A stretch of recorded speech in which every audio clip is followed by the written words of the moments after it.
मेरी पीढ़ी की सबसे बड़ी खोज यह है कि इंसान अपनी सोच यानी एटीट्यूड को बदलकर अपनी जिंदगी बदल सकता है। ये मशहूर बात विलियम जेम्स ने कही थी।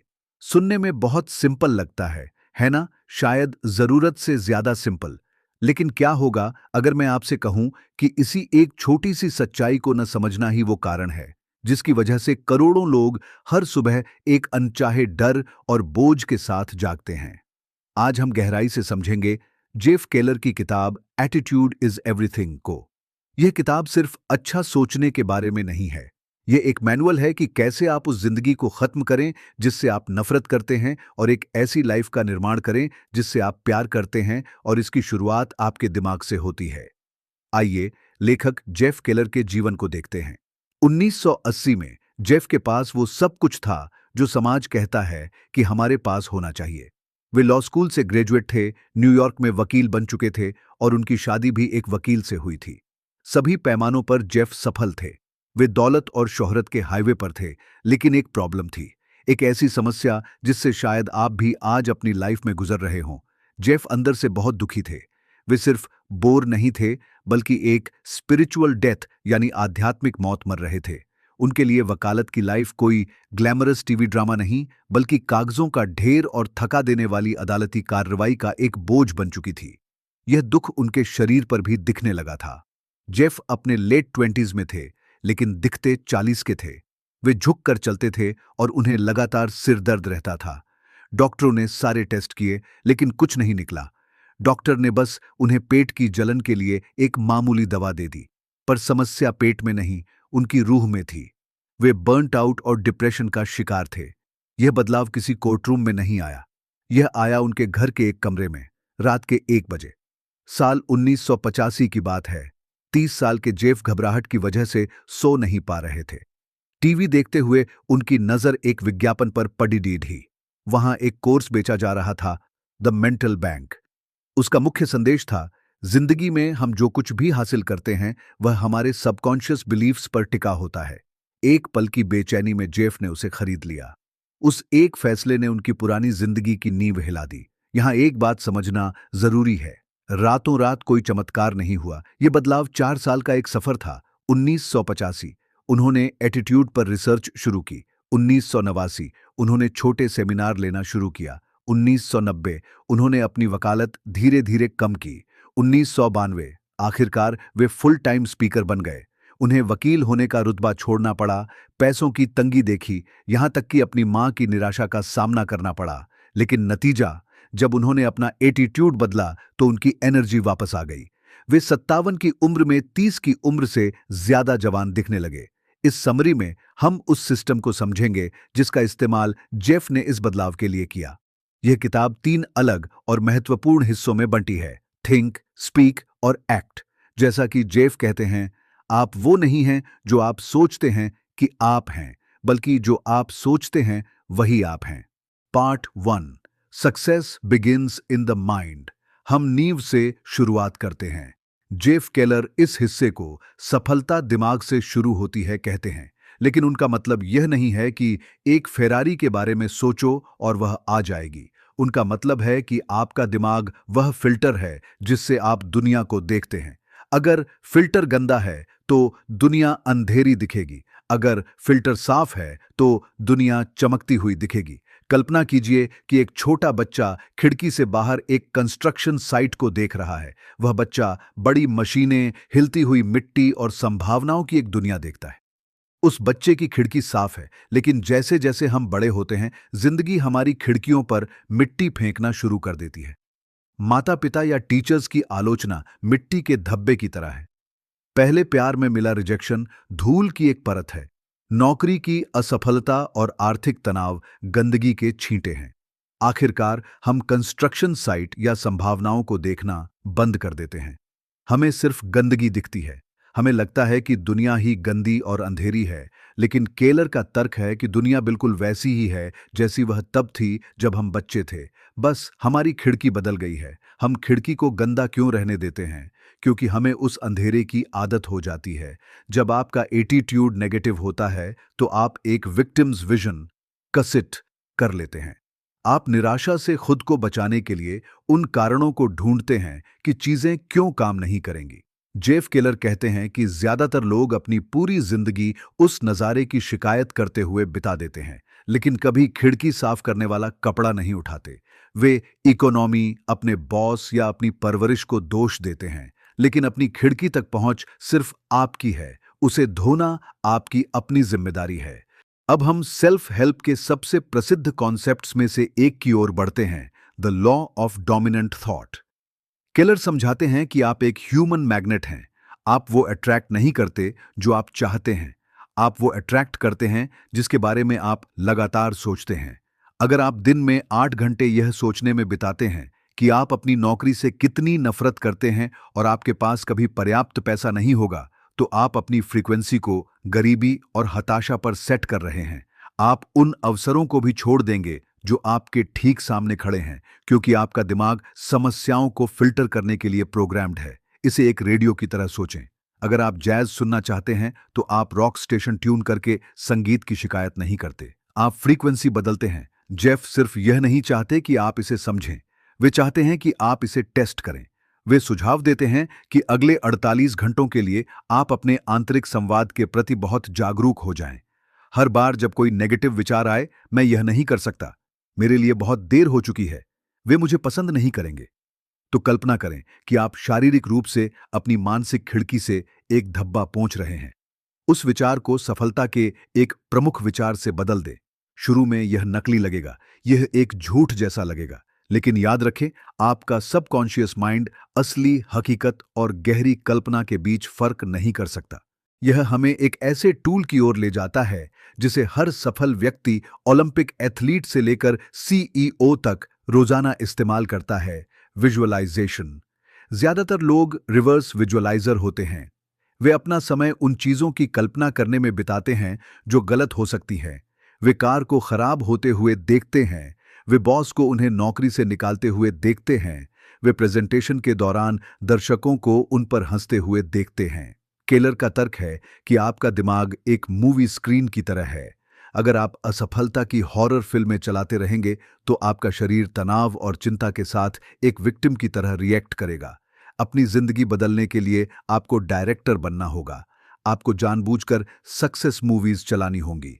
दिन में 15 मिनट एक शांत जगह पर बिताएं, अपनी आंखें बंद करें और खुद को सफल होते हुए देखें। सिर्फ परिणाम न देखें, उस हाथ मिलाने को महसूस करें, तालियों की आवाज सुनें और अपने सीने में उस शांत आत्मविश्वास का अनुभव करें। जब सफलता असल में आएगी, तब आप अपने दिमाग को उसे पहचानने के लिए पहले से तैयार प्री वायरिंग कर रहे होंगे। इसके बाद Jeff Keller the power of commitment के साथ सपनों देखने वालों और काम करने वालों को अलग करते हैं। इंटरेस्टेड होने और कमिटेड होने में बहुत बड़ा अंतर है। जब आप सिर्फ इंटरेस्टेड होते हैं तो आप चीजें तभी करते हैं जब वह सुविधाजनक हो। जब आप कमिटेड होते हैं तो आप वो सब करते हैं जो जरूरी है। जेफ बताते हैं कि जिस पल उन्होंने वकालत छोड़ने का कमिटमेंट किया, रास्ते खुलने लगे। लेकिन वे रास्ते सिर्फ इसलिए खुले क्योंकि वे अनिश्चितता की आग से गुजरने के लिए तैयार थे। वे इसे कमिटमेंट का जादू कहते हैं। जब आप चाहे जो हो जाए वाला फैसला लेते हैं तो ब्रह्मांड आपकी मदद करने के लिए साथ आ जाता है। लोग मिलने लगते हैं, संसाधन आ जाते हैं और इत्तेफाक होने लगते हैं। लेकिन यहां एक पेंच है, कमिटमेंट पहले आना चाहिए। आपको मदद तब तक नहीं मिलती जब तक आप अपने पीछे के सारे पुल नहीं जला देते। क्या आप अपनी जिंदगी बेहतर बनाने की कोशिश कर रहे हैं या आप इसके लिए कमिटेड हैं? कोशिश आपको बाहर निकलने का रास्ता देती है, कमिटमेंट दरवाजा बंद कर देता है। अंत में केलर उस चीज का सामना करते हैं जो टाली नहीं जा सकती, एडवर्सिटी। पॉजिटिव एटीट्यूड का मतलब यह नहीं है कि आपको कभी समस्याएं नहीं होंगी। इसका मतलब है कि आप उन समस्याओं को दिए जाने वाले लेबल को बदल देते हैं। केलर हमें बताते हैं कि हर समस्या में एक बराबर या उससे बड़े फायदे का बीज होता है। जब वे एक दुखी वकील थे तो उनकी शारीरिक बीमारी की समस्या असल में एक गिफ्ट थी। यह उनके शरीर का कहने का तरीका था, रुको, यह तुम्हारे लिए नहीं है। उस दर्द के बिना शायद वे 40 साल तक वकील बने रहते और दुखी होकर मर जाते। वह समस्या ही उनकी सबसे बड़ी सफलता की वजह बनी। जब कुछ बुरा होता है तो केलर सुझाव देते हैं कि आप यह पूछना बंद करें, यह मेरे साथ क्यों हो रहा है, और यह पूछना शुरू करें, यह मेरे लिए क्यों हो रहा है। नजरिए का यह बदलाव आपको एक पीड़ित से एक स्टूडेंट बना देता है। भाग 2, अपने शब्दों पर ध्यान दें। Watch your words. हमने मानसिक खिड़की साफ कर ली है। अब हमें उस मैकेनिज्म को देखना होगा जो उस खिड़की को उसकी जगह पर लॉक करता है। आपके शब्द। जेफ केलर का तर्क है कि शब्द सिर्फ वर्णन नहीं करते, वे रचना करते हैं। ज्यादातर लोग सोचते हैं, मैं बीमार महसूस कर रहा हूं इसलिए मैं कहता हूं मैं बीमार हूं। केलर कहते हैं कि अक्सर इसका उल्टा सच होता है। आप कहते हैं मैं बीमार हूं और आपका दिमाग उस बात की पुष्टि करने के लिए दौड़ पड़ता है। वे शब्दों को द प्रोपेलर कहते हैं। आपके विचार इंजन शुरू करते हैं, लेकिन आपके शब्द वह थ्रस्ट देते हैं जो आपको एक खास दिशा में ले जाता है। अगर आपके शब्द नेगेटिव हैं तो आप खुद को पीछे की ओर धकेल रहे हैं। यहां एक डरावना सच है, आपके शब्द एक ऐसी भविष्यवाणी है जो खुद को सच कर लेती है। Self fulfilling prophecy. अगर आप कहते हैं मैं नाम याद रखने में बहुत बुरा हूं, तो आपका सबकॉन्शियस माइंड इसे एक सीधा ऑर्डर मान लेता है। वह कहता है ठीक है, बॉस चाहते हैं कि हम नाम भूल जाएं, उस नए आदमी का नाम अभी डिलीट करो। अगर आप कहते हैं मैं कभी कर्ज से बाहर नहीं निकल पाऊंगा, तो आपका दिमाग आर्थिक समाधान खोजना बंद कर देता है। केलर आपको अपनी वोकैबुलरी का ऑडिट करने की चुनौती देते हैं। ऐसे वाक्यों को खोजें जैसे मैं कोशिश करूंगा, जो असफलता का संकेत देता है, मुझे करना चाहिए, जिसमें अपराध बोध होता है, या यह असंभव है, जो दरवाजा बंद कर देता है। उन्हें इनसे बदलें। मैं करूंगा, मैं कर सकता हूं, और मैं सीख रहा हूं। यह हमें इस पूरी किताब के मेरे सबसे पसंदीदा प्रैक्टिकल टूल पर लाता है, the how are you test. हमसे हफ्ते में दर्जनों बार पूछा जाता है, आप कैसे हैं, या कैसा चल रहा है। केलर उनके जवाब के आधार पर हर किसी को 3 ग्रुप्स में बांटते हैं। पहला, द पॉइजन क्राउड, जहरीला झुंड। वे कहते हैं बहुत बुरा, मत पूछो, या मैं थका हुआ हूं। वे इस सवाल का इस्तेमाल अपना कचरा आप पर डालने के लिए करते हैं। वे सफलता को दूर भगाते हैं। दूसरा, द मीडियोकर क्राउड, औसत झुंड। वे कहते हैं ठीक है, इतना बुरा नहीं, या बस कट रही है। यह सबसे खतरनाक ग्रुप है, क्योंकि ठीक होना एक जाल है। यह आरामदायक है, यह औसत है। तीसरा, द पावर क्राउड, शक्तिशाली झुंड। वे कहते हैं शानदार, बहुत बढ़िया, या ग्रेट। अब मैं जानता हूं आप क्या सोच रहे हैं, लेकिन अगर मैं शानदार महसूस नहीं कर रहा हूं तो क्या यह झूठ बोलना नहीं है। केलर कहते हैं fake it until you make it. जब आप कहते हैं मैं शानदार हूं, तो आप अपनी फिजियोलॉजी बदल देते हैं। आप सीधे खड़े होते हैं, आप मुस्कुराते हैं, और हैरानी की बात यह है कि आप शानदार महसूस करने लगते हैं। इसके अलावा आप ऐसे व्यक्ति बन जाते हैं जिसके पास दूसरे लोग रहना चाहते हैं। कोई भी ऐसे व्यक्ति के साथ बिजनेस नहीं करना चाहता जो सिर्फ जी रहा है। अपने शब्दों पर ध्यान देने का अंतिम स्तंभ है शिकायत के कैंसर को खत्म करना। केलर यहां एक कड़वी हकीकत बताते हैं, जिन आधे लोगों से आप शिकायत करते हैं उन्हें परवाह नहीं होती, और बाकी आधे लोग खुश होते हैं कि आपको समस्याएं हैं। शिकायत करना एक एनर्जी वैम्पायर है। यह आपको और सुनने वाले को दोनों को निचोड़ देता है। पिछली बार के बारे में सोचें जब आपने ट्रैफिक या मौसम के बारे में 20 मिनट तक भड़ास निकाली थी। क्या उसने ट्रैफिक ठीक किया? क्या उसने मौसम बदला? नहीं, उसने बस आपको गुस्से में और थका हुआ बना दिया। एक्शन स्टेप, अगले 7 दिनों के लिए शिकायत का उपवास करें। अगर आप खुद को शिकायत करते हुए पकड़ें तो वाक्य के बीच में ही रुक जाएं। बातचीत को किसी ऐसी चीज की ओर मोड़ दें जिसके लिए आप ग्रेटफुल हैं। शुरू में यह अजीब लगेगा, लेकिन आप महसूस करेंगे कि आप उन चीजों पर कितनी मानसिक ऊर्जा बर्बाद कर रहे थे जिन्हें आप कंट्रोल नहीं कर सकते। भाग 3, भगवान भी उन्हीं की मदद करता है जो काम करते हैं। Heaven helps those who act. हम अंतिम और सबसे महत्वपूर्ण चरण पर पहुंच गए हैं। जेफ केलर एक बात को लेकर बहुत साफ हैं। आप अपने कमरे में बैठ सकते हैं, सफलता की कल्पना कर सकते हैं, और जब तक आप थक न जाएं तब तक पॉजिटिव बातें दोहरा सकते हैं।